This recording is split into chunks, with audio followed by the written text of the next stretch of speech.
नमस्कार। कार्यक्रम सीधा कुरा जनतासँग हेर्नको निमित्त न्यूज 24 टेलिभिजन हेरेर बसिरहनुभएका सम्पूर्ण दर्शक महानुभावहरूलाई स्वागत छ। म वीरेन्द्र जैरू। जसले 300 ग्रामको एउटा कोट आफै बोक्न सक्दैन उसले पुरै मुलुकको जिम्मेवारी कसरी बोक्न सक्छ? जापान जाँदा नेकपा माओवादी केन्द्रका अध्यक्ष पुष्पकमल दाहाल प्रचण्डको कोट बोकिदिने अरू कोही नै थिए। आफूले लगाउने कपडाकै भारले नेताहरू थिच्चिन्छन् भने यस्ता नेताहरूलाई देशकै भार बोकाउने अपराध मतदाताले गर्नु ठिक होला र? 2 पटक प्रधानमन्त्री भइसकेका प्रचण्डले तेस्रो पटक प्रधानमन्त्री बनेर देशमा आमूल परिवर्तन गर्ने, विकास भनेको के हो त्यो देखाउने र सन्ततिले सम्झन लायक काम गर्ने चाहना राखेका छन्। अध्यक्ष कमरेडको यो चाहनालाई जय जयकार गरे पनि हुन्छ, उहाँबाट सम्पादन हुने काममा मात्रै हो प्रश्न उठ्ने। प्रधानमन्त्री भइसकेपछि सुरुमा आफ्नै ठेकेदार घरबेटीका लागि काम गर्नु पर्ला। घरबेटी जत्तिकै निकट ठेकेदार, व्यापारी, उद्योगी कति होलान् उनीहरूको दुःख सुख बुझ्नै पर्ला। बुहारीलाई दोस्रो पटक मन्त्री बनाउनै पर्ला। भाइ भतिजा ज्वाइँ नाता कुटुम्बहरू योग्यता अनुसार सरकारी लाभ प्राप्त हुने ठाउँमा सेटल गर्नै पर्ला। राजनीति मात्रै गरेर हिँड्ने कार्यकर्ता कर्मचारी, कार्यकर्ता शिक्षक, कार्यकर्ता पत्रकार, कार्यकर्ता स्वास्थ्यकर्मीहरूको पीर मर्का बुझ्नै पर्ला। त्यसपछि विदेशीका लागि समेत कम्फर्टेबल भएर बस्नु पर्ला। सबैको पालो पुरा भएपछि जनताका लागि काम गर्छु भन्ने बेला कार्यकाल पनि समाप्त भइसक्ला। कामचोर ठेकेदारको घरमा उसकै अङ्गरक्षक झै बसेर देश बिगार्ने काम प्रचण्डले गरिरहेका छन् भनेर आज त काठमाडौँका मेयर बालेन शाहले समेत भने। बालेनले भन्न खोजेको प्रचण्ड र उनका घरबेटी शारदा प्रसाद अधिकारीलाई हो। बालेनले प्रचण्डलाई सिकाएको नैतिकताको पाठ छोटोमा हेरिहालौँ। देख्नु भएको यो बाटो प्रचण्डका घरबेटीले ठेक्का पाएर नबनाएको बाटो हो।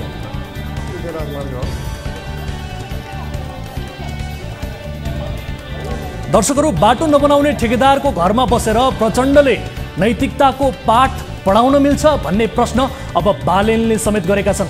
यसै पटक प्रचण्ड आफैले गाउँपालिकाको निर्वाचन जित्न 10 करोडसम्म खर्च लाग्ने बताएका थिए। यो हिसाबले प्रतिनिधि सभा, प्रदेश सभाको निर्वाचनमा लागेको खर्च करोडौँमा हुने निश्चित छ। करोडौँ खर्चेर चुनाव जितेपछि लगानी उठाउने कि देशका लागि काम गर्ने? हाम्रो देशमा राज्यको माथिल्लो पदमा पुगेकाहरूले आफूलाई जनताको सेवक कहिले पनि ठान्दैनन्। प्रचण्डले कोट बोकाएको, अरू नेताले जुत्ता बोकाएको, कसैले आफ्नै छाता बोकाएको अनगिन्ती उदाहरणहरू छन्। कोट बोकाउनेहरूका कुरा छोडौँ, नेताको चाकडी गर्ने मात्रै उद्देश्यले कोट बोक्नेको अनुहार पनि हेरौँ। खासमा नेपालका नेताहरू आफ्नै हनुमान कार्यकर्ताका कारण बढी बिग्रिन्छन्। अध्यक्ष प्रचण्डले मेरो कोट भारी भयो तपाईँ बोकिदिनुहोस् न भनेका त अवश्य पनि होइनन्। ठुला नेताको चाकरी गर्न आफै अघि सर्नेहरू मध्येकै हुन् यिनी पनि।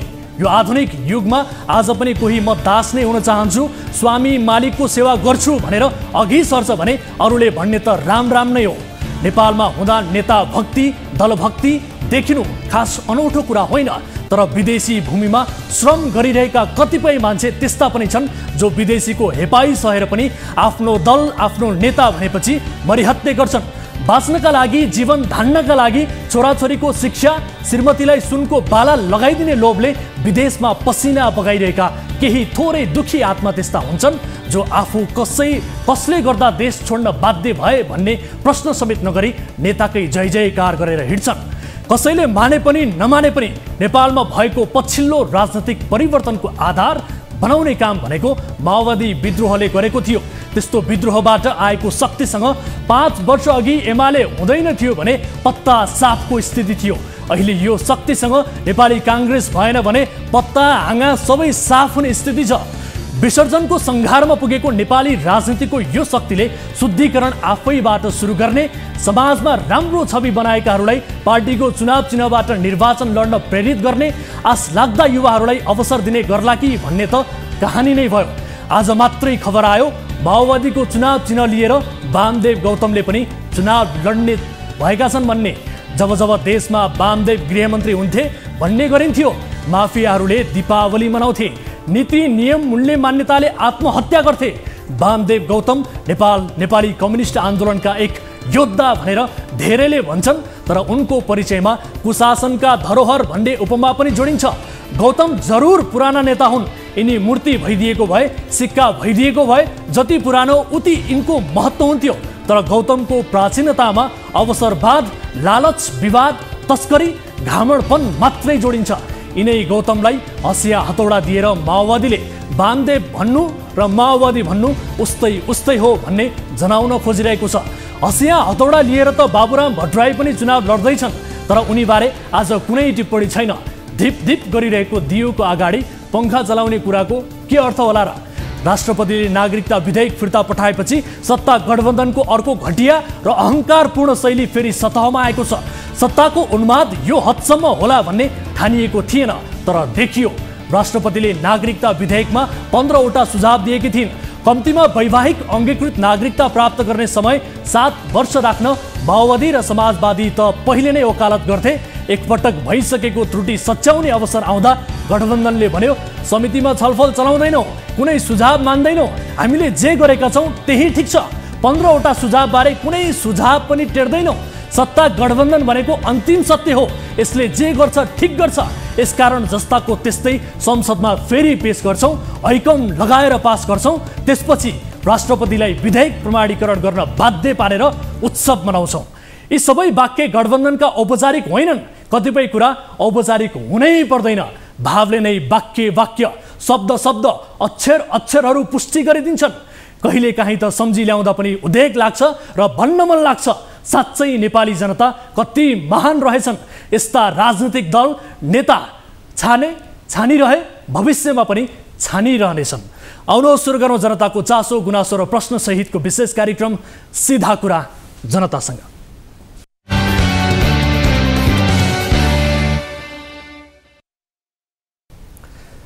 स्वागत छ दर्शक महानुभावहरू, कार्यक्रम सीधा कुरा जनतासँगको नयाँ श्रृङ्खलामा आज पनि विविध विषयसहित कार्यक्रममा उपस्थित भएका छौँ। आम नागरिकको चासोसँग जोडिएका र सँगसँगै राष्ट्रिय चासोका महत्त्व राख्ने विषयहरूलाई समेत कार्यक्रममा समावेश गर्दै ती विषयहरूको समाधान खोज्ने, जवाबदेहिता खोज्ने यस कार्यक्रममा आज हामीले काठमाडौँको फोहोर र त्यसभित्र भइरहेको गनाउने गन्दा राजनीतिको विषयलाई उजागर गर्दैछौँ। काठमाडौँ विशेष गरी फोहोरको सहरको रूपमा परिचय बनाइरहेको छ। पछिल्लो समय विशेष गरी मानिसको जनस्वास्थ्यमाथि पनि यति बेला खेलबाड भइरहेको छ। तर काठमाडौँवासीलाई गनाएको यो फोहोर सङ्घीय सरकारलाई अझै गनाएको छैन। आज फेरि बन्चरे डाँडामा फोहोर फाल्ने क्रममा अवरोध भयो, प्रहरीले हवाई फायर समेत गर्नु पर्यो। यस विषयको रिपोर्ट प्रस्तुत गर्नेछौँ र यस विषयमा पूर्व शहरी विकास मन्त्री तथा नेकपा एसके नेत्री रामकुमारी झाँक्रीसँग लाइभ कुराकानी गर्ने प्रयास गर्नेछौँ। र यस्तै लुम्बिनी प्रदेशका धनाढ्य सांसदहरूले समेत सामान्य उपचार खर्चका नाममा लाखौं रकम बुझेको विषय पनि प्रस्तुत गर्दैछौँ। अर्बौंको मालिक भएका सांसदहरूले समेत राज्य कोषबाट पाइने उपचारको रकममा कसरी रियाल काटे, को सांसदले कति लिए, ती सबै सांसदहरूको अनुहार सहितको सबै वृत्तान्त आजको कार्यक्रममा हामी देखाउनेछौँ। र यस्तै काठमाडौँ महानगरपालिकाकै अर्को विषय पनि हामीसँग छ। विशेष गरी महानगरको सटरहरूमा बिचौलियाको रजगज कसरी चलिरहेको छ, त्यो पनि सबवेमा महानगरले भाडामा दिने गरेको सटरहरूमा कसरी रजगज चलिरहेको छ र ठेकेदारहरूले कसरी बदमासी गरिरहेका छन्, सम्झौता विपरीत कसरी असुली गरिरहेका छन्, यस विषयको रिपोर्ट आजको कार्यक्रममा देखाउनेछौँ। र यस्तै आजकै कार्यक्रममा आजभोलि निकै कम सुनिँदै आएको डकैती सम्बन्धीको विषय पनि छ। काठमाडौँमा एउटा यस्तो गिरोह सक्रिय छ जुन गिरोहसँग डकैती गर्ने घरको सबै विवरणको पूर्व सूचना हुन्छ र त्यही सूचनाका आधारमा घर घरमा डकैती गरिरहेको छ। श्रृङ्खलाबद्ध रूपमा भइरहेको यो डकैती कसले गरिरहेको छ त्यो पनि आजको कार्यक्रममा हामी देखाउनेछौँ। यसबाहेक तपाईँ दर्शक महानुभावहरूसँगको प्रत्यक्ष कुराकानीमा हामी जोडिनेछौँ, जसका लागि हाम्रो टोल फ्री नम्बर 1660112424, यसै गरी एनसेल नम्बर 9801572424 र एनटिसी अर्थात् भाइबर नम्बर रहेको छ 9884011037। तपाईँले कल गर्न सक्नुहुनेछ। आफ्नो समाजमा वरपर कुनै पनि किसिमका व्यथिति, विकृति, विसङ्गति, भ्रष्टाचारबारे जानकारी पाउनु भएको छ र व्यक्तिगत रूपमा तपाईँलाई कुनै पनि किसिमका झन्झट, कुनै पनि किसिमका आपद विपदहरू आइलागेको छ र त्यो विषयको समाधान गर्ने निकाय तपाईँले पाइरहनु भएको छैन भने तपाईँ हामीलाई कल गर्नुहोस्। तपाईँको समस्या समाधान गर्ने कोसिस हाम्रो टिमले यस कार्यक्रमले हरसम्भव गर्नेछ। तपाईँले कार्यक्रममा कल गर्न सक्नुहुनेछ, आफ्ना समस्याहरू निर्धक्क र निडर भएर राख्न सक्नुहुनेछ भन्दै कार्यक्रमको सुरुवात गरौँ ताली र गालीबाट। यसअघि हामीले सोधेको प्रश्न थियो, माओवादी पार्टीलाई भत्केको घरको संज्ञा दिएर सो पार्टी परित्याग गरेका डाक्टर बाबुराम भट्टराई अहिले हँसिया हतौडा चुनाव चिन्ह लिएर निर्वाचनमा जाने भएका छन्। बाध्यात्मक अवस्थामा नेता भट्टराईले यस्तो गरेका हुन् भन्नेले तालीमा र होइनन् भन्नेले गालीमा भोट गर्नुपर्ने थियो। जस अनुसार 57.1%ले तालीमा र 42.9%ले गालीमा मत जाहेर गर्नुभएको छ। ताली र गाली भोटिङ पोलको यस प्रश्नमा बाध्यात्मक अवस्थामा नेता भट्टराईले यस्तो गरेका हुन् भन्नेमा बढी मत परेको छ, अर्थात् तालीमा बढी मत देखिएको छ। अब ताली र गालीका लागि आजको प्रश्न, भारतीय आयल कर्पोरेसनले इन्धनको घटेको मूल्य सूची पठाउँदा पनि नेपाल आयल निगमले गत वर्षकै घाटा उच्च भएकाले तत्काल मूल्य घटाउन नसकिने भनेर दिएको जानकारी तर्कसङ्गत छ भन्नेले तालीमा र छैन भन्नेले गालीमा भोट गर्नुहोला। हाम्रो पात्रोको एप्लिकेसनमा गएर ताली र गालीका लागि भोट गर्न सक्नुहुनेछ र भोटिङ सुरु हुन्छ। अब दर्शक महानुभावहरू, आजको पहिलो विषयतर्फ यहाँहरूको ध्यानाकर्षण गराउन चाहन्छु। काठमाडौँ उपत्यकाको फोहोर लिएर गएका गाडीहरूलाई अवरोध गर्न खोज्नेहरूमाथि मङ्गलबार बन्चरे डाँडामा प्रहरीले बल प्रयोग गरेको छ। फोहोर फाल्न रोक्ने स्थानीय प्रयास निरन्तर भइरहेको छ। जेठ 22मा फोहोर फाल्न दिने सम्झौता नै भएको थियो, त्यस यता पटक पटक वा त्यो बहानामा फोहोर फाल्न अवरोध हुँदै आएको छ। काठमाडौँका मेयर बालेन शाहले फोहोरको दीर्घकालीन समाधान निकाल्ने, एक ठाउँको फोहोर अर्को ठाउँमा स्थानान्तरण गर्ने विधि परिवर्तन गर्ने बताउने गरेका छन्। यस्तो योजना नहुँदा पनि विद्यासुन्दर साक्यको पालामा नभएको अवरोध अहिले हुनु स्वाभाविक मात्रै होला कि यसमा राजनीति पनि मिसिएको छ त? हेरौँ यो विशेष रिपोर्ट। काठमाडौँ उपत्यका फोहोरका कारण दुर्गन्धित भएको छ। यो फोहोरमा समेत राजनीति हुँदा शहरमा एकसाथ 2 खाले प्रदूषण फैलिएको टिप्पणी हुन थालेको छ। बितेका 2 महिनामा बन्चरे डाँडामा पटक पटक झडप भएको छ। मंगलबार पनि फोहोर बोकेर गएका गाडीमा स्थानीयले अवरोध गरेपछि प्रहरीले बल प्रयोग गर्यो। हेर्दा हेर्दै स्थिति तनावग्रस्त बन्यो। प्रहरीले केही सेल अश्रु ग्यास, 5 राउन्ड हवाई फायर समेत गरेको छ।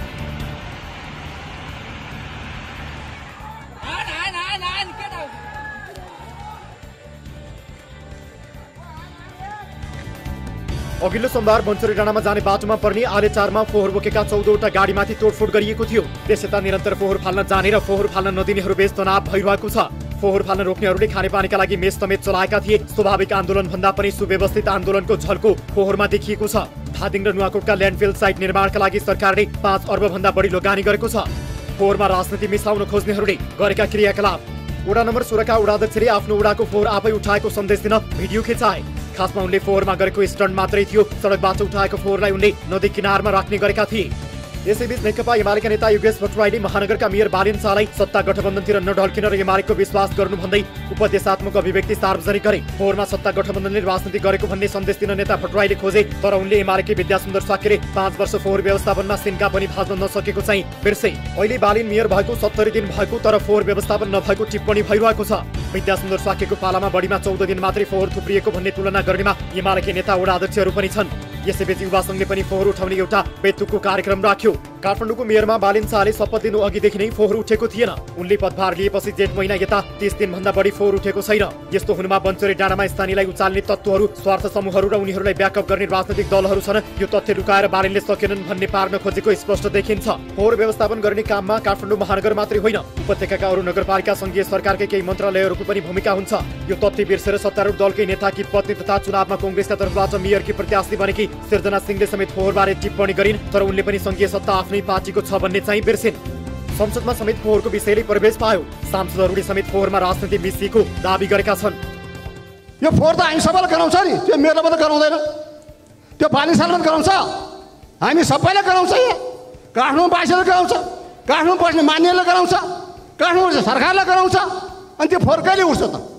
न यो फोहोरमा राजनीतिकरण गर्ने हो, यो फोहोरमा राजनीतिकरण भोट आउँछ। 71 दिनको बिचमा फोहोर मैला नउठेको र मैले आजभन्दा 60 दिन अगाडिको चाहिँ एउटा प्रस्ताव पेश गरेको थिएँ। फेरि पनि म यो प्रस्ताव पेश गर्न चाहन्छु। यदि इच्छा शक्ति भएको मान्छे भयो भने मात्रै यो फोहोर मैला उठ्छ काठमाडौँको। गएको आइतबार धादिङ धुनीबेसीका कङ्ग्रेस माओवादी र समाजवादीका नगर कमिटीहरूले नगरपालिकालाई पत्र लेखेर फोहोर फाल्न रोक लगाउन अनुरोध गरे। उनीहरूले स्थानीयसँगै आफूहरू पनि मिसिएको उद्घोष गरे। अर्थात् बाहिरबाट हेर्दा नगरपालिकाले फोहोर उठाउन नसकेको जस्तो देखियो, तर भित्री रूपमा फोहोरमा राजनीति गर्न कङ्ग्रेस समाजवादी र माओवादीहरू नै क्रियाशील भए। त्यसमा प्रतिपक्षीको हैसियतमा एमाले पनि पानीमाथिको उभानो देखाउने प्रयास गर्यो। सम्झौता हुने, कार्यान्वयन नहुने थिति।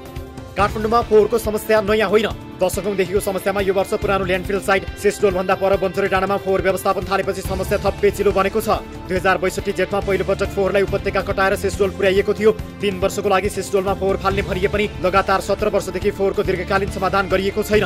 बन्चरे डाँडा लगायतका स्थानीय बासिन्दाहरूले वर्षौंदेखि उधारो सहमति भए पनि कार्यान्वयन नभएको भन्दै फोहोर फाल्न अवरोध गर्दै आएका छन्।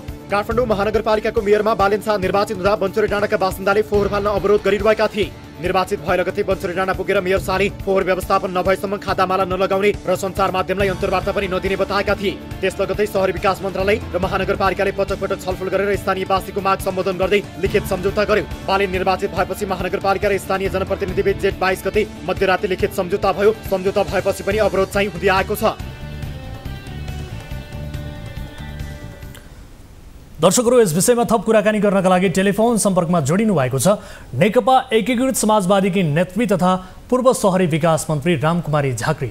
रामकुमारीजी, यहाँलाई स्वागत छ कार्यक्रम सीधा कुरा जनतासँगमा। धन्यवाद। हजुर, अब यो काठमाडौँ उपत्यकामा थुप्रिएको फोहोरमा राजनीति पनि मिसियो। राजनीति मिसिँदा फोहोर अझै बढी गनाउने भयो भन्ने किसिमको टिप्पणी भइरहेको छ। तपाईँलाई पनि त्यस्तै लाग्छ अथवा तपाईँको टिप्पणी चाहिँ के छ यसमा? मेरो टिप्पणी भन्दा पनि केही कामका योजनाहरू म आफैले शहरी विकास मन्त्रालय सम्हाल्दाखेरि समन्वयका कामहरू गरेको कुरा, जब मैले फोहोर मैलामा मात्रै के काम गरेको थिएँ भन्ने कुरा पनि सार्वजनिक गरेको छु। महानगरपालिकासँग पटक पटक हामी 9औं बैठकहरू बसेर हामीले काम गरेका छौँ।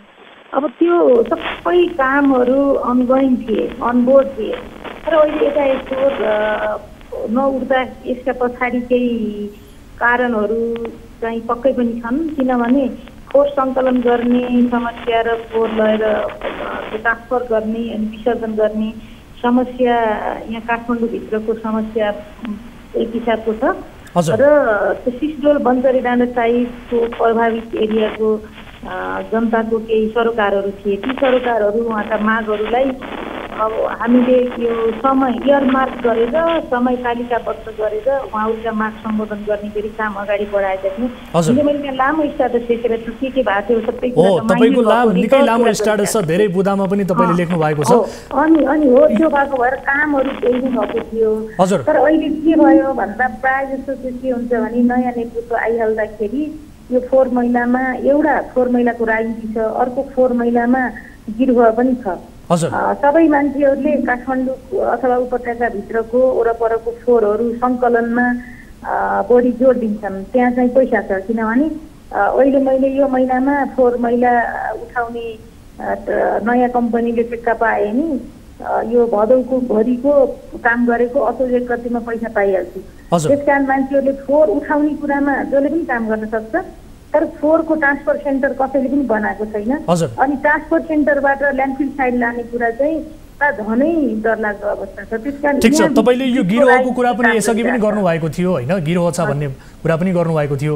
तपाईँले अब यो फोहोरमा राजनीति पनि भइरहेको छ भन्ने कुरा गर्नुभयो। राजनीति कसले गरिरहेको छ? यो गिरोह चाहिँ को हो ठ्याक्कै भनिदिनुहोस् त। तपाईँले के फाइन्ड आउट गर्नुभएको छ? कसले राजनीति गरिरहेको छ फोहोरमा? यति राम्रो मिडियाकर्मी साथीहरूले कसले गरिरहेछ भन्ने कुरा त थाहा नै पाइसक्नु भएको छ। खासमा के छ भन्दा एउटा कुरा त अहिले जस्ट र अबजस्टको कुरा कसलाई दिने र कसलाई लिने भन्ने विषयले पनि राजनीतिमा केही काम गरेको छ।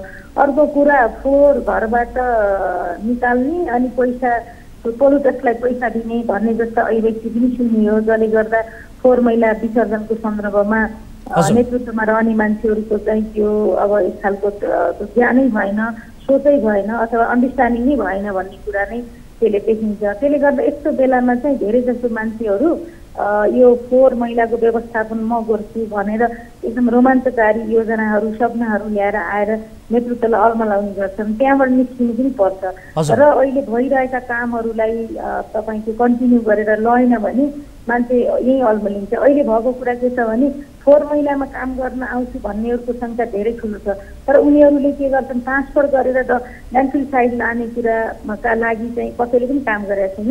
खालि सङ्कलनमा उहाँहरूले जोड दिन्छन्। संसारभरि फोहोर मैला यो व्यवस्थापनको सन्दर्भमा यो पोल्युटर्स पे प्रिन्सिपल भनेर यो थुप्रै एउटा सिद्धान्तमध्ये यो चाहिँ सबैले यो प्रयोग गरिरहेको र एक हिसाबले सफल प्रिन्सिपल हो। किनभने फोहोर गर्नेले पैसा तिर्नुपर्छ र त्यसबाट फोहोरको व्यवस्थापन गर्नुपर्छ भन्ने सिद्धान्त हो। यो भइसकेपछि के हुन्छ भने सङ्कलकहरू चाहिँ पैसा पाइने भाव भएर पुरानो सङ्कलनकर्ताहरूको पनि इकोसिस्टम बिग्रिनेछ, नयाँ आउन उहाँहरूले पनि दिनुहुन्न। अनि नयाँहरूलाई चाहिँ झ्याप्पै आउँदाको दोस्रो महिना पहिलो महिना काट्दै बित्तिकै दोस्रो महिनाबाट पैसा हुन्छ। त्यसकारण यसमा हात हाल्न पाए हुन्थ्यो भएर कम्प्लिट कार्यक्रम बिना आएर नेतृत्वलाई अलमल गराउने कुरा हुन्छ। जस्तो सुरुमा काठमाडौँ महानगरपालिकाको प्रमुखलाई पनि सिस्टोलको पोस्ट क्लोजको लागि मेरो विचारमा धेरै मान्छेले आएर कन्फ्युज गराए जस्तो लाग्छ। सिस्टोलको पोस्ट क्लोजको इस्यु फरक इस्यु हो, तर यहाँनिर बन्सरी डाँडामा वैज्ञानिक ढङ्गले फोहोर विसर्जन गर्ने एउटा इस्यु हो, त्यहाँसम्म जाने बाटो बनाउने अर्को इस्यु हो। त्यहाँका प्रभावित जनताको समस्याहरू, इन्सुरेन्सको कुरा, हस्पिटलको कुरा, शिक्षक दरबन्दीको मिलानको कुरा, बाटोको कुरा, ठिक छ। त्यो बाटो बनाउने कुरा ठ्याक्कै प्रसङ्ग निकाल्नु भयो। बाटो बनाउने कुरामा पनि प्रचण्डका घरबेटी जो ठेकेदार छन् तिनले बाटो नबनाएको भन्ने किसिमको टिप्पणी पनि आज बालेन शाहले गर्नुभएको छ। उहाँले फेसबुक मार्फत सम्भवतः तपाईँले पनि थाहा पाउनु भएको छ। एकदमै सही कुरा हो कि बालाजु तिनपिपले कपनीदेखि उहाँ त्रिशुलीसम्मको बाटो हो, तर त्यो दुईटा खण्ड छ। त्यो बाटो चाहिँ यो के भन्छ के कन्स्ट्रक्सनले 2072 सालदेखि उहाँहरूले ठेक्का ओगट्नु भएको छ, काम गर्नु भएको छैन। सडक विभागले त्यो ठेक्का टर्मिनेट गर्यो, त्यसमा हामीले समन्वय पनि गरेका थियौँ शहरी विकास मन्त्रालयको तर्फबाट।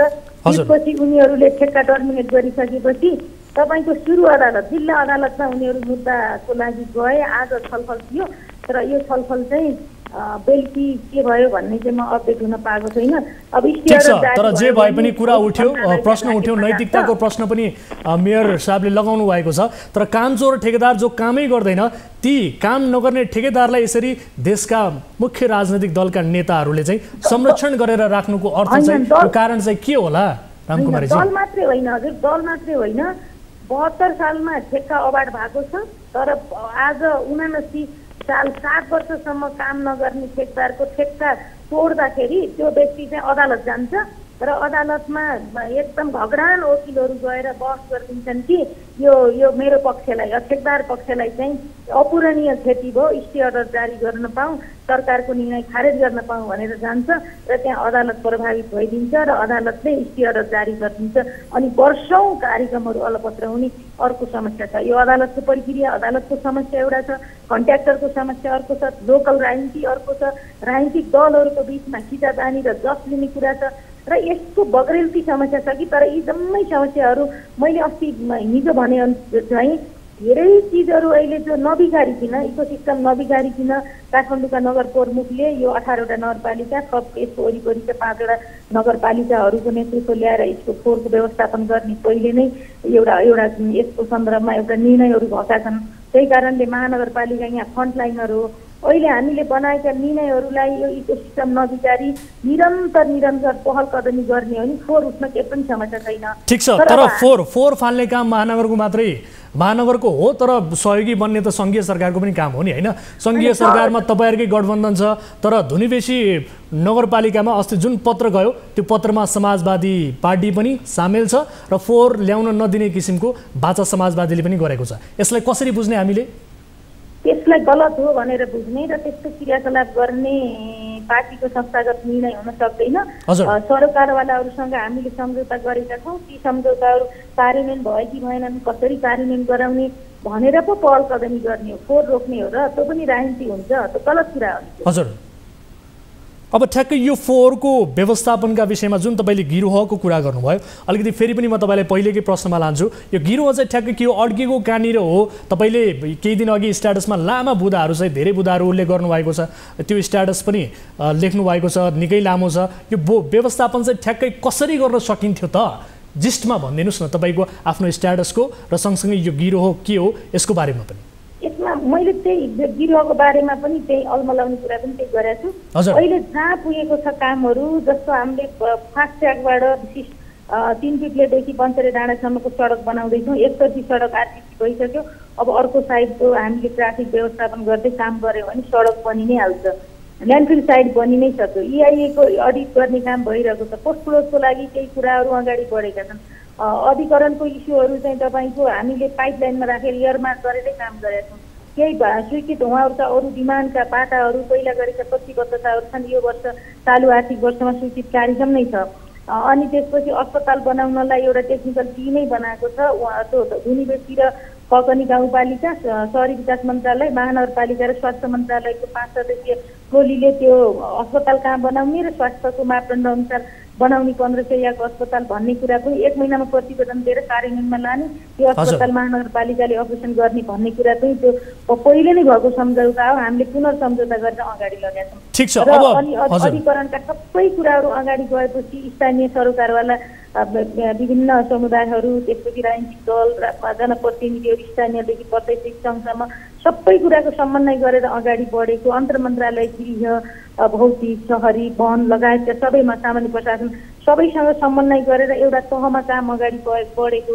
अरू उपत्यकाका 18वटा नगरपालिका, 17वटा नगरपालिका, 18वटा नगरपालिका बिचमा काम भएको। यी जम्मै चिज अब नबिगारिकन काम गर्ने हो कि। यहाँ त कस्तो भयो भने एकले अर्कोलाई दोषारोपण ल्याएर खासै काम गरिएन र यो ठिक छ। यहाँ त के पनि भयो भने सधैँभरि स्थानीयले अवरोध गर्ने, महानगरले बल प्रयोग गरेर फोहोर फाल्न लग्ने, फेरि स्थानीयले अवरोध गर्ने, यो त एउटा निकै बवन्डर जस्तो भयो। तर काठमाडौँ चाहिँ फोहोरै भइरहने, मान्छेहरू गनाएर साध्य छैन।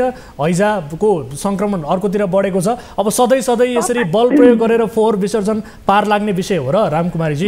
छोटोमा अझ तपाईँले त बनाउने मात्रैको कुरा गर्नुभएको छ। काठमाडौँको फोहोरको यो अवस्थाले, यो टुरिज्मको सिजन हो। यो वर्षायाम पछाडि कोभिडबाट हामी रिलिफ भएपछि अरू साना टुरिज्म इन्डस्ट्रीहरूलाई अहिले भरपेक गर्ने बेलामा, अहिले एसएमइजहरूले अलिकति काम गर्ने बेलामा अहिले हेर्नुहोस् त टुरिज्महरू डाइभर्ट भएको कस्तो अवस्था छ। मैले आज मात्रै मेरो एकजना पर्यटन व्यवसाय साथीसँग भेट भएको थियो र धेरै पर्यटकहरू बाहिरबाट बुकिङमा आएकाहरूले काठमाडौँ एकदम डर्टी छ, त्यहाँ चाहिँ महामारी फैलिन सक्छ, त्यस कारणले हामीले चाहिँ अलिकति यो काठमाडौँमा त यो भौतिक संरचना हेर्न त कोही आउने होइन। त्यसकारण अहिले धन्न भइरह एयरपोर्ट चलिरहेको भएर अलिकति त्यताबाट ड्राइभर्ट भएको छ। अदरवाइज चाहिँ यहाँ आउने मान्छेहरूले आफ्ना भिजिटहरू क्यान्सल गर्ने, अर्को देशतिर डाइभर्ट गर्ने अवस्था पनि सिर्जना भएको छ। त्यसो भएर यो त तपाईँको हाम्रो होल इकोनोमिक इकोसिस्टमलाई नै बिगार्ने अवस्था सिर्जना भएको छ। संवेदनशील बनाऊ। अब म अहिले सांसद मात्रै भएपछि गफ गर्ने मात्रै कुरो हुने भयो, तर मैले अब समन्वय गर्ने मसँग अहिले अथोरिटी भएन। तर मलाई लाग्छ कि भोलि मात्रै पनि हामीले यो कुरा काम गर्न सुरु गऱ्यौँ भने, समन्वयको काम गऱ्यौँ भने काम चाहिँ हुन्छ भन्ने कुरामा म त विश्वास गर्छु। काममा केही अप्ठ्यारो छैन। तर खालि के छ भने यो जस कसले लान्छ भन्ने कुराको चिन्ता पनि छ केही साथीभाइलाई। अनि त्यसपछि केही भित्रको आर्थिक फाइदा लिनेहरूले यहाँभित्र यही भद्रगोल अवस्थामा प्रवेश गर्न पाइन्छ कि भनेर नेतृत्वलाई अल्मलाए जस्तो पनि देखिन्छ। यी दुईटा कुराबाट अलग रहेर अहिले जे बनिरहेको छ संरचना, जे यसले एउटा बाटो समातेको थियो त्यहाँबाट अगाडि बढ्ने हो। फोहोर उठाउन कुनै समस्या छैन। तर अब यो साउनको 4 गतेदेखि थुप्रेको फोहोरको लागि त हामीसँग डेफिनेटली केही उठाउने साधनहरूमा हामीले अलि धेरै मोबिलाइज गर्नुपर्छ। हामीसँग एक्सकाभेटरहरू, लोडरहरू, टिपरहरू यिनीहरूको र अलि धेरै जनशक्ति प्रयोग भने गर्नुपर्छ। किनभने साउनको 4 गतेसम्म फोहोर उठेकै थियो। साउनको 4 देखि 12सम्म त्यहाँ अलिकति बाटो आरसिसी गर्ने भनेर ट्राफिक थोरै डाइभर्ट गरेको। अब त्यसैबाट यता आइसकेपछि फोहोर उठ्दै नउठ्ने अवस्था सिर्जना भयो र यहाँभित्र एकदम दुर्गन्धित राजनीति नै भएको छ। हस् ठिक छ। अब रामकुमारीजी, तपाईँले भनेका कुराहरू कसरी यसलाई व्यवस्थापन गर्न सकिन्थ्यो भन्ने कुरामा पक्कै पनि राजनैतिक दलका नेताहरूले, सङ्घीय सरकारले त्यस विषयमा पनि गम्भीर रूपमा ध्यानाकर्षण गराउनेछ र यो विषयलाई छिट्टै नै पार लगाउनेछ भन्ने विषयमा हामी पनि विश्वस्त हुन चाहन्छौँ। यो महत्त्वपूर्ण समय र कुराकानीका लागि यहाँलाई धेरै धेरै धन्यवाद। धेरै धन्यवाद यहाँलाई पनि मौका दिनुभयो। दर्शक महानुभावहरू, 73 दिन भयो काठमाडौँ महानगरपालिकाको फोहोर उठ्न नसकेको र यसभित्र फोहोर मात्रै गनाउने भएको छैन, अझ त्योभन्दा बढी राजनीति गनाउने भएको छ। र काठमाडौँ सहर हेर्दा लाग्छ रहर भनेर भनिन्थ्यो, तर फोहोरको सहरमा यति बेला परिणत भइरहेको छ यो गनाउने राजनीतिका कारणले गर्दाखेरि यो विषयलाई हामीले समावेश गर्यौँ। अर्को एउटा अपडेट यहाँहरू समक्ष हामी प्रस्तुत गर्न गइरहेका छौँ। विशेष गरी निहारिका राजपूत प्रकरणका सम्बन्धमा केही अपडेट यहाँहरू समक्ष म प्रस्तुत गर्न चाहन्छु। भर्खरै आएको अपडेट हो। निहारिका राजपूत प्रकरणमा आरोपित शिवराज श्रेष्ठ पक्राउ परेका छन्। उपत्यका अपराध महाशाखा र जिल्ला प्रहरी कार्यालय धनुषाको टोलीले श्रेष्ठलाई आज पक्राउ गरेको छ। धनुषाकी निहारिका राजपूतले आफूमाथि बलात्कार भएको र बलात्कारबाट बच्चा जन्मिएको बताउँदै आएकी छन् र उनले आरोपी शिवराज श्रेष्ठलाई कारबाहीको माग गर्दै सन्तानको डिएनए परीक्षणको माग पनि गर्दै आएकी छन्।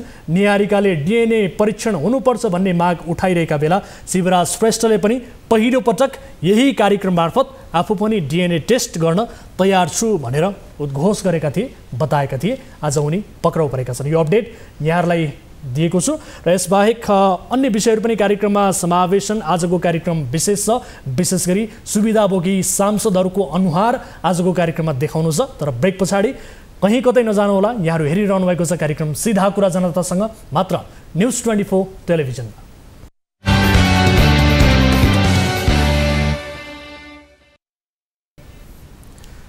ब्रेकपछि स्वागत छ दर्शकहरू कार्यक्रम सीधा कुरा जनतासँगको यो श्रृङ्खलामा। विशेष गरी आज हामी विभिन्न विषयमा कुराकानी गरिरहेका छौँ र आजको अर्को विषय यहाँहरू समक्ष प्रस्तुत गर्न चाहन्छु।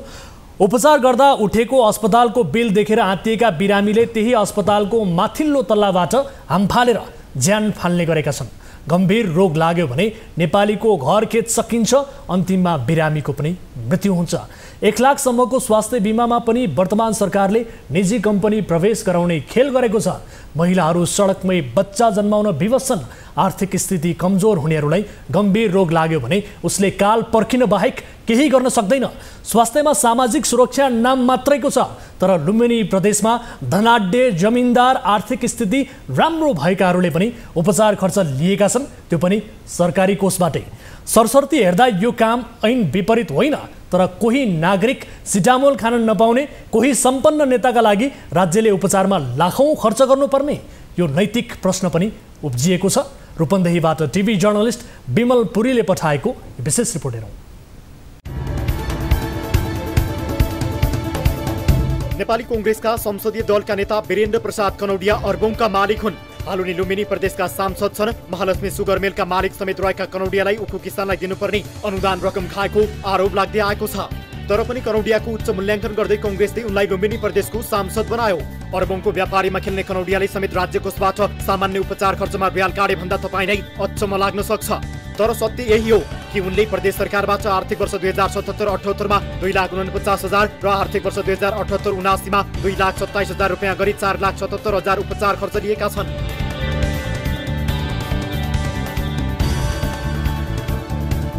कनौडिया धनाढ्य हुन्। संयोग यिनको नियत के हो थाहा छैन, तर बितेका 3 आर्थिक वर्षमा उपचार खर्चको नाममा राज्य कोषबाट सबैभन्दा बढी रकम यिनैले लिएका छन्। सामान्य आर्थिक हैसियत भएका सांसदहरूले उपचार खर्च ठिकठिकै लिएका छन्। धनाढ्य चलाक र धेरै पढेकाहरूले मौकामा चौका हान्दै ठूलो रकम बुझेको यी विवरणबाट पुष्टि हुन्छ।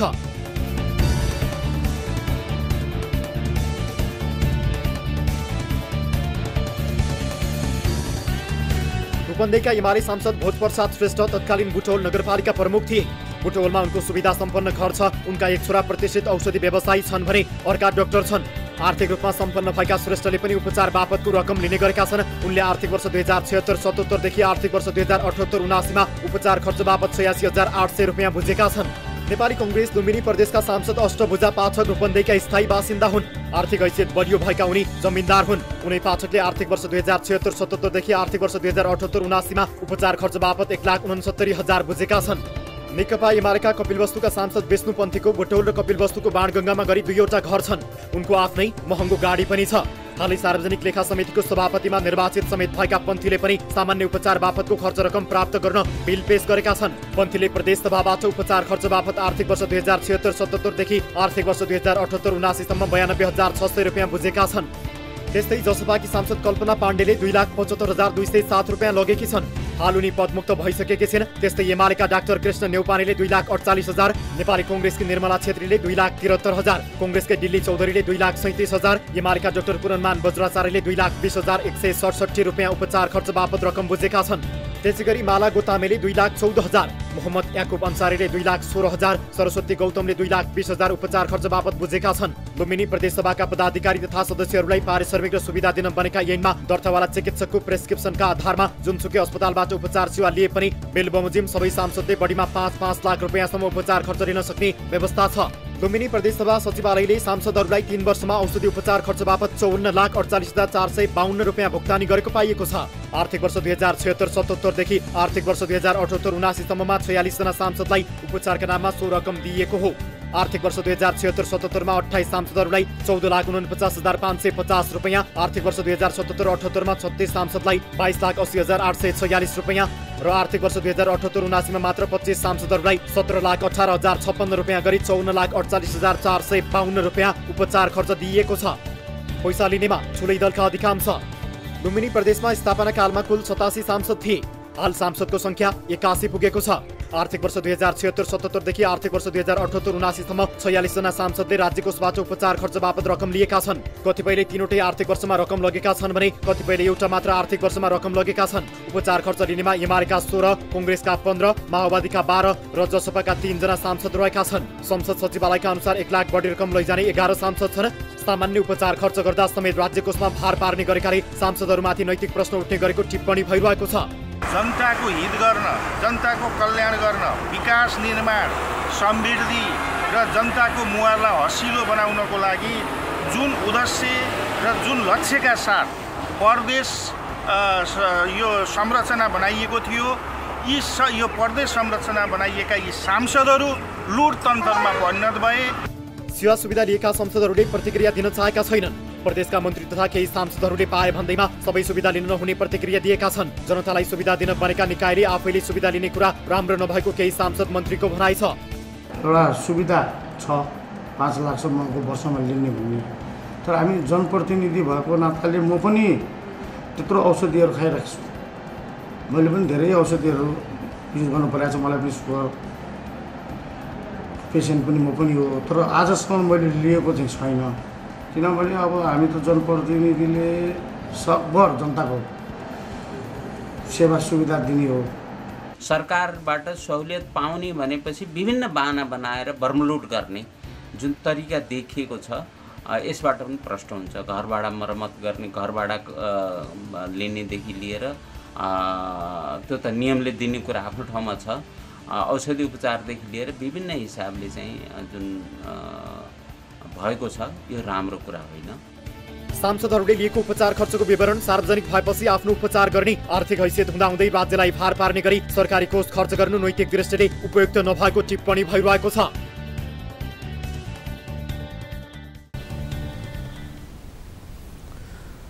दर्शक महानुभावहरु, यस विषयमा थप कुराकानी गर्नका लागि हामीले तय गरेका थियौं लुम्बिनी प्रदेशका सांसद तथा नेपाली कांग्रेसका संसदीय दलका नेता वीरेन्द्र प्रसाद कनौडिया, जसले उपचार खर्चका नाममा सबैभन्दा बढी 46 जना सांसद मध्ये 4,77,000 रुपैयाँ उपचार खर्च सबैभन्दा बढी लिएका छन् र उनी अरबौंको व्यापार गर्ने व्यापारी पनि हुन् र उनको उच्च मूल्याङ्कन गर्दै नेपाली कांग्रेसले उनलाई सांसद बनायो। यद्यपि उनीमाथि उखु किसानहरूको रकम खाएको समेत आरोप लाग्दै आएको छ। उनैलाई हामीले टेलिफोन सम्पर्क मार्फत जोड्ने प्रयास गरेका छौं, तर अहिले उहाँले फोन उठाइरहनु भएको छैन। यद्यपि उहाँसँग कुराकानी गर्ने तय भएको थियो। हामी टेलिभिजन मार्फत पनि भन्न चाहन्छौं वीरेन्द्र प्रसाद कनौडियाजीलाई, माननीयज्यू यहाँले टेलिफोन उठाइदिनु होला र यस विषयको जवाब दिनुहोला। कानुन विपरीत तपाईहरु गलत हुनुहुन्छ, कानुन अनुसार तपाईहरु गलत हुनुहुन्छ भन्ने हाम्रो प्रश्न छैन, तर प्रश्न यहाँ नैतिकताको छ। यो देश यस्तो देश हो जहाँका बिरामीहरू उपचार नपाएर मर्न विवश छन् र जहाँका महिलाहरू गर्भवती भएर बाटोमा बच्चा जन्माउन विवश छन्। बिरामीहरू उपचार खर्च तिर्न नसकेर अस्पतालको छतबाट हाम फालेर मर्न विवश छन्, आत्महत्या गर्न विवश छन्। यस्तो देश हो, तर यो देशमा जनताको जीवन स्तर सुधार्छौं, जनतालाई सुख समृद्धि दिन्छौं भन्ने नेताहरू जो अर्बौंका मालिक छन्, तिनै मालिकहरू समेत सामान्य उपचारका लागि राज्य कोषबाट रकम लिन्छन् र त्यो रकममा रियाल काट्छन्। दर्शक महानुभावहरु, उहाँले फोन उठाइरहनु भएको छैन, तर यो प्रश्न गम्भीर प्रश्न हो। हरेक जनताले आफ्ना प्रतिनिधिहरूलाई सोध्नुपर्ने प्रश्न हो। यहाँहरूले यो प्रश्न पक्कै पनि सोध्नु हुनेछ भन्ने किसिमको अपेक्षा हामीले लिएका छौं। आज उहाँले फोन उठाउनु भएको छैन, तर जनताको प्रश्नबाट भागेर साध्य लाग्दैन। दर्शक महानुभावहरू, वीरेन्द्र प्रसाद कनौडिया जो नेपाली काङ्ग्रेस संसदीय दलका नेता समेत हुनुहुन्छ, उहाँलाई हामीले केही बेर अघि फोन गरेका थियौँ, समय पनि लिएका थियौँ, तर अहिले उहाँले यसबारेमा प्रतिक्रिया दिन चाहनु भएको छैन। अर्थात् हाम्रो टिमका साथीहरूले निरन्तर फोन गर्नुभएको छ तर फोन उठाउनु भएको छैन। खैर, यो विषयको प्रश्न तपाईँतिर तेर्सिएको छ। तपाईँ लगायत अन्य 46 जना जति पनि सांसदहरूले प्रदेश सरकारबाट रकम लिनुभएको छ, यसरी सामान्य उपचारका नाममा। जो आफै धनाढ्य व्यक्तिहरू हुनुहुन्छ उहाँहरूले पनि लिनुभएको छ, जो व्यापारी हुनुहुन्छ उहाँहरूले पनि लिनुभएको छ, जसका 2-2वटा घर छन्, गाडी छन्, बङ्गला छन्, सबैले लिनुभएको छ। ती सबै सांसदहरूलाई, माननीयज्यूहरूलाई नैतिकताको प्रश्न हो। यो प्रश्नको जवाब तपाईँले हरेक जनतालाई दिनुपर्छ भन्दै यो विषयलाई यही बिट मार्छौँ। र यति बेला कोही दर्शक हामीसँग जोडिनु भएको छ। उहाँ हामीसँग भाइबर मार्फत हुनुहुन्छ तर अडियो कलमा जोडिनु भएको छ। उहाँसँग कुराकानी गरौँ। नमस्कार, को बोल्दै हुनुहुन्छ, कहाँबाट? हजुर नमस्कार, यहाँले सुन्दै हुनुहुन्छ, कहाँबाट को बोल्दै हुनुहुन्छ? दर्शक महानुभावहरू, उहाँसँगको सम्पर्क यति बेला विच्छेद भएको छ। कोही दर्शक हामीसँग जोडिनु भएको छ मलाई जानकारी प्राप्त भएअनुसार। नमस्कार, कहाँबाट को बोल्दै हुनुहुन्छ? हजुर नमस्कार, म दुबईबाट लक्ष्मण साई बोलिरहेको छु। लक्ष्मणजी, दुबईबाट भन्नुभयो, दुबईको कुन ठाउँबाट तपाईँले कल गर्दै हुनुहुन्छ यति बेला? दुबईको अबुधाबी मुस्तफा भन्ने ठाउँबाट। हजुर, तपाईँ के समस्यामा पर्नुभयो, के का लागि तपाईँले कल गर्नुभयो? छोटोमा आफ्नो कुरा राख्नुहोला। हजुर हुन्छ, हाम्रो समस्या भनेको यहाँनिर 14-15 घन्टा ड्युटी गर्नुपर्छ। हजुर। अनि सेलरी भनेको सेलरी हालिदिँदैन, कहिले 600 कहिले 700 हालिदिन्छ, त्यतिमा आफूले खाइवरी लाउनु पर्ने। अनि महिनामा एउटा छुट्टी भनेको छ, एउटा त्यो छुट्टी पनि दिँदैन, कहिले 2-3 महिनामा। तपाईहरुको सम्झौतामा चाहिँ के छ? सम्झौतामा के कुरा उल्लेख गरिएको छ? कति तलब सुविधा तपाईहरुलाई दिने, कति घण्टा काम लाउने भन्ने किसिमको सम्झौतामा चाहिँ के छ उल्लेख? सम्झौतामा हामीलाई 8 घण्टा ड्युटी, 1100 सेलरी, खाना बस्नु फ्री भनेर पठाएको थियो। हजुर। अहिले यहाँ आउँदाखेरि 8 घण्टा होइन 14-15 घण्टा ड्युटी छ, अनि सेलरी पनि 700-800 रुपियाँ हालिदिन्छ, खाना बस्नु सबै आफूले पनि गर्नुपर्छ। तपाईहरु के कामका लागि जानुभएको थियो लक्ष्मणजी? तपाईँ मात्रै हो कि अथवा तपाईँको अन्य साथीहरू पनि यस्तै समस्या खेपिरहनु भएको छ अहिले? हामी सबैजना यो 3-4 जना हामी उहाँबाट आएको, हामी 3-4 जनाकै समस्या एउटै हो। हामी होटलमा भनेर आएको भनेर। हजुर। अहिले यहाँनिर केही छैन, सप्लायर कम्पनी छ, कहिले कता हाल्छ कहिले कता हाल्छ, फिक्सै छैन। बल्ल बल्ल यो 6-7 महिना रिलिभर गरेर अहिले भर्खर पर्मानेन्ट ड्युटी दिइरहेछ। हस्, तपाईलाई पठाउने मेन पावर कम्पनीको डिटेल्स हामीलाई पठाइदिनु होला। के भएको रहेछ, तपाईहरुलाई किन चाहिँ सम्झौता विपरीत यसरी बढी घण्टा काम लाउने, तलब सुविधा कम दिने र छुट्टी पनि नदिने यस्तो किसिमको गतिविधि किन भइरहेको छ, यसबारे हामी बुझ्ने कोसिस गर्नेछौँ। यसको थप डिटेल्स हाम्रो टिमका साथीहरूले तपाईबाट लिनुहुनेछ। अहिलेका लागि छुट्टिन्छौँ। दर्शक महानुभावहरू, उहाँलाई हामी मद्दत गर्ने कोसिस पक्कै पनि गर्नेछौँ। अब अर्को विषयतर्फ यहाँहरूको ध्यान आकर्षण गराउन चाहन्छु। काठमाडौँमा एउटा यस्तो गिरोह सक्रिय छ जुन गिरोह कुनै पनि रात तपाईको कोठामै प्रवेश गर्न सक्छ।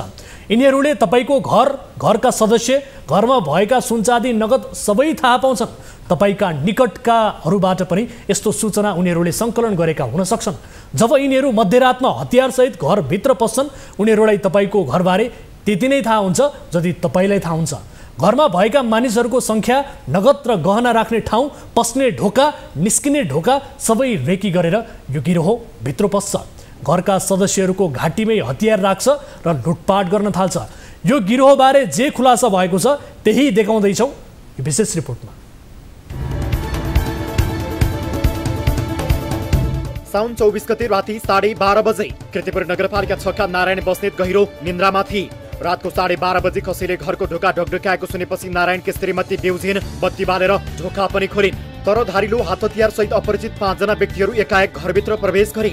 त्यति बेला नि नारायणकी श्रीमती चिच्याइन्। नारायण पनि के भयो भन्दै कराउन थाले। तर घरभित्र पसेका अपरिचित व्यक्तिहरूले खुकुरी देखाउँदै धेरै कराए सिद्ध्याइदिने धम्की दिए। नारायण उनकी श्रीमती र बहिनीलाई घरको एउटा कोठामा थुनी दिए। त्यसपछि ती व्यक्तिहरूले 1.5 लाख नगद, सुन तथा हिराका गरगहना लुटपाट गरे। त्यो रात झण्डै 56,65,124 बराबरको लुटपाट भयो। मैले हाजोरी अनि मलाई पनि त्यो पहिलो पत्नी व्यक्तिले चाहिँ हाजोरा थियो, अनि मलाई अनौठो माने कि सबै कुरा थाहा हुने।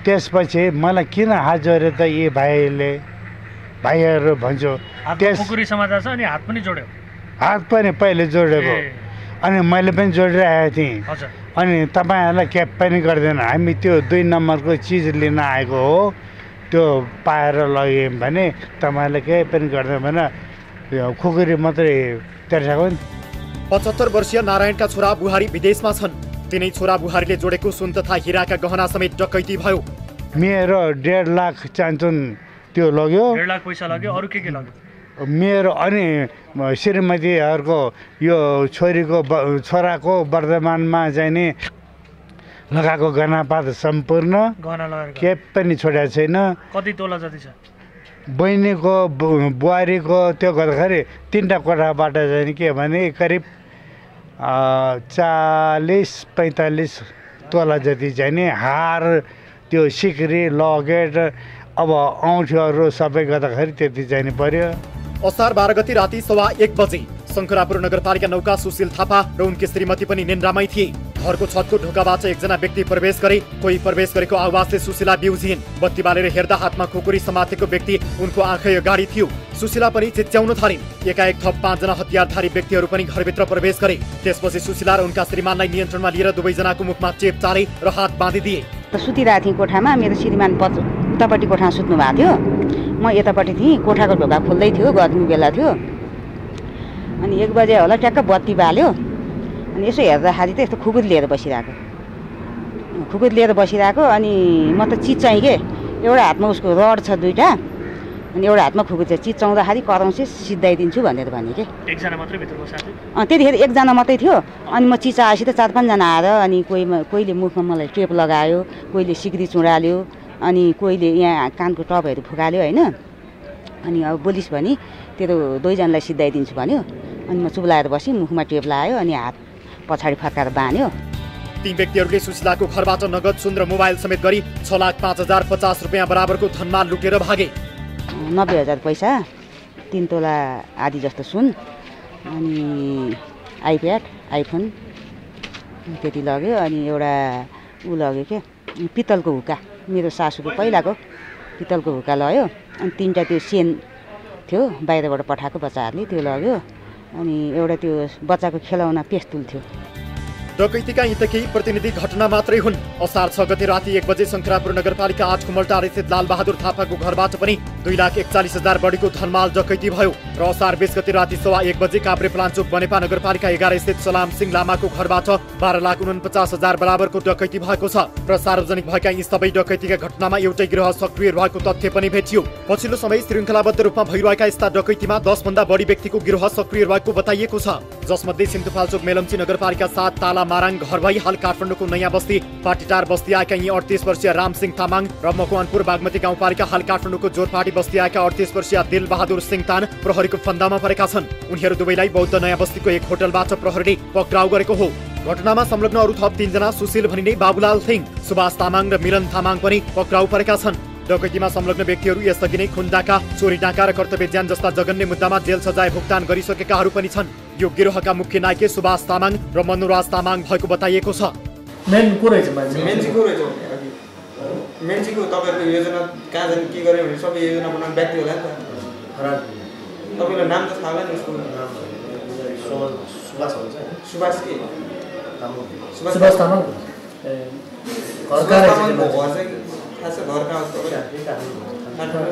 घर 10 वर्ष कारागार बसेर पनि नसुध्रिएका केही पेशेवर अपराधी पनि गिरोहमा छन् उसो त डकैतीका घटनामा कमी आएको प्रहरी बताउँछ तर श्रृङ्खलाबद्ध रूपमा भएका यी घटनाले केही मानिसहरूले पछिल्लो समय डकैतीलाई नै आय आर्जनको मुख्य पेशा बनाउँदै आएको बुझिन्छ अब यिनीहरूले समूह बनाउने सम्भावित घरहरू भनेको चाहिँ अलिकति बुढा वृद्ध अवस्थाका मानिसहरू बस्ने घरहरू पहिचान गर्ने अनि त्यस्ता घरहरूमा चाहिँ विविध बाहनाले पुग्ने यिनीहरूले त्यहाँ के हुनसक्छ अब सम्पत्ति त हुनु पर्यो डकैती गर्नलाई अनि विविध बाहनाले ती घरहरूमा पुग्ने अनि घरका मान्छेहरूलाई चाहिँ नियन्त्रणमा लिएर अब मुखमा टेपसेप पनि लगाइदिने बाँधेर एकातिर राख्ने अनि घरमा भएका धनमाल चाहिँ डकैती गरेर लिएर जाने खालको यिनीहरूको प्रवृत्ति देखिएको छ प्रहरीले पक्राउ परेकाहरूबाट 1,42,105 रुपियाँ नगद 5 थान मोबाइल मोटरसाइकल 5 थान खुकुरी 2 थान र फलामको रड 1 थान बरामद गरेको छ फरार रहेका अन्य व्यक्तिको खोजी गरिरहेको प्रहरीले जनाएको छ दर्शक महानुभावहरू, यसरी डकैती गर्ने गिरोह नै सक्रिय छ, जसमध्ये केही व्यक्तिहरू प्रहरीको फन्दामा परेका छन् भने केही व्यक्तिहरू अझै पनि फरार छन्। तपाईहरूलाई सचेत गराउनका निमित्त यो रिपोर्ट हामीले प्रस्तुत गर्यौँ। सचेत रहनुहोला, तपाईँको घरमा डकैती गर्ने यी डाकाहरू जति बेला पनि पस्न सक्छन्। त्यसकारण तपाईँहरूलाई विशेष सतर्कता अपनाउनका निमित्त सहज होस् भन्ने उद्देश्यले यो रिपोर्ट हामीले प्रस्तुत गरेका हौँ। र आजको कार्यक्रम यहीँ सकिएको छ। यिनै विषयहरू प्रस्तुत गर्दा गर्दै विशेष गरी हामीसँग गत कार्यक्रममा हामीले कैलालीको एउटा ठगी सम्बन्धीको विषय प्रस्तुत गरेका थियौँ। रोमानिया पठाइदिन्छु भन्दै केही युवाहरूबाट लाखौँ रकम ठगेर यति बेला भारतमा रहेका एक व्यक्तिबारे रिपोर्ट प्रस्तुत गरेका थियौँ। त्यसको पछिल्लो घटनाक्रमहरू विकसित भएका छन्। त्यस विषयको फलोअप रिपोर्ट पनि कार्यक्रममा थियो। आगामी श्रृङ्खलामा हामी प्रस्तुत गर्नेछौँ। र सँगसँगै काठमाडौँ महानगरमा विशेष गरी सबवेमा बनेका सटरहरूमा बिचौलियाको रजगज कस्तो छ र ठेकेदारहरूले सम्झौता विपरीत कसरी असुली गरिरहेका छन्, त्यो पनि विशेष रिपोर्ट बाँकी थियो। आगामी श्रृङ्खलामा देखाउनेछौँ भन्दै आजका लागि यिनै विषयहरू प्रस्तुत गर्दा गर्दै कार्यक्रमको निर्धारित समय सकिएको छ। कुनै पनि समस्यामा पर्नु भएको छ, कुनै पनि विशेष जानकारीहरू गराउनु पर्नेछ भने हाम्रो टोल फ्री नम्बर 1660 011 2424, यसै गरी एनसेल नम्बर 98 015 7 2424 र एनटिसी अर्थात् भाइबर नम्बर 98 84 011 037। तपाईँका लागि 24 घण्टा खुला रहनेछ हाम्रो 24 हेल्प डेस्क भन्दै आजका लागि कार्यक्रम सिधा कुरा जनतासँगबाट म वीरेन्द्र जैरू बिदा हुन्छु। नमस्कार।